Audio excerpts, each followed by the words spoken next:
Écoutez pas tous, bien-aimés frères et sœurs. L'oncle Sam avoue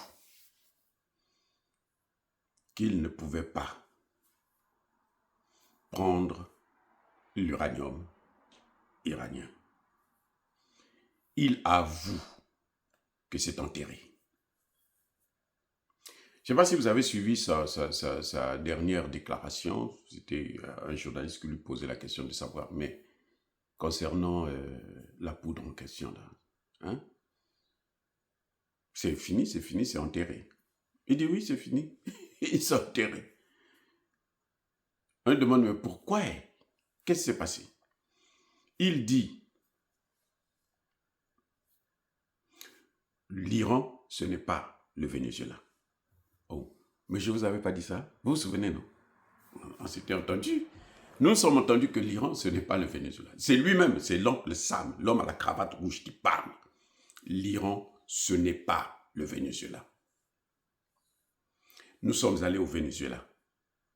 Avant de partir, les gens vous saluent. Oh, bravo, vous partez en mission et tout. Vous venez. Vous arrivez, vous prenez le colis. Les gens vous acclament. Au bout de 2 heures, le colis aux États-Unis. Vous savez, le colis, c'était qui? Le colis, c'était Maduro. L'oncle, c'est lui qui emploie le mot en colis. Et vous avez le colis avec vous, venez avec. C'était Maduro. Ça veut dire quoi? Ça veut dire que, en fait, Maduro a eu le malheur d'être trahi par les siens. Oui, Maduro a été trahi. Donc là, l'oncle Sam dit, mais ici, c'est pas pareil. Ici, pour aller là, il faut au moins 2 semaines. Ça prend du temps et il faut rester là-bas au moins 2 semaines.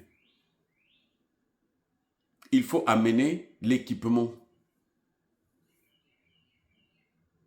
Et il dit, mais l'Iran a des missiles. L'Iran a des missiles. Les missiles ont fait peur à l'oncle Sam. L'Iran a des missiles. Moi, je ne veux pas perdre mes hommes.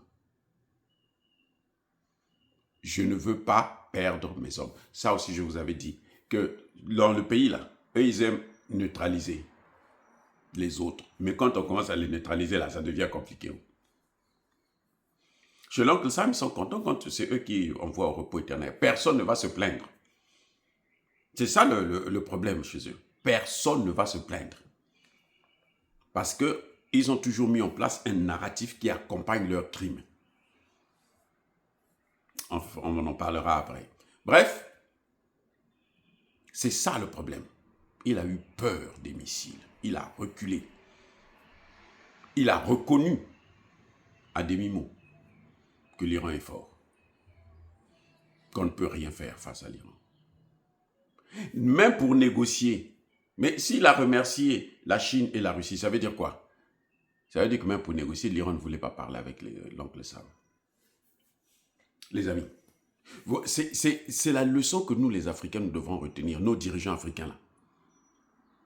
Ils ont des armes, ils ont tout. Mais la leçon, là, la dignité.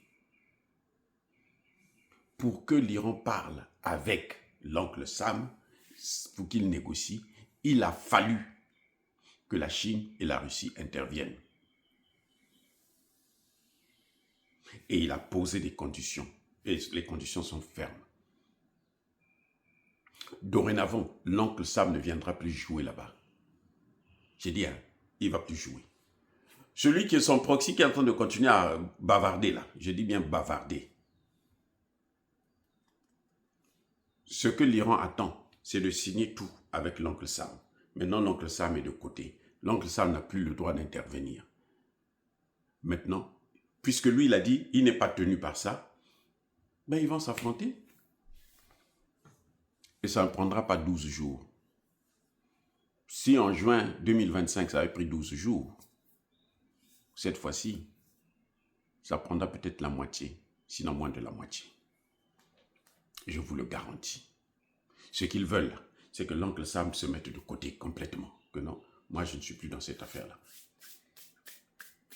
Même s'il va l'aider, lui envoyer des armes et tout, machin, de toutes les façons, il n'en aura pas assez pour le permettre de tenir longtemps. Il n'en aura pas. Il sera obligé de quitter les territoires occupés. L'oncle Sam qui disait on a massacré, on a détruit 95%, 90%. Non, c'est faux. C'est intact. Tout est enfoui. Maintenant, c'est à l'Iran de prendre ses responsabilités. De savoir que, ah, attention, ces gens-là, quand vous êtes bien avec eux là, ils vont chercher toujours à vous détruire. Mais ils le font avec la Russie, avec la Chine.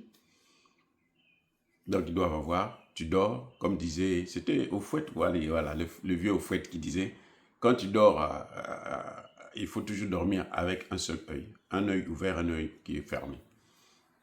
Voilà. Soyez bénis, j'ai dit.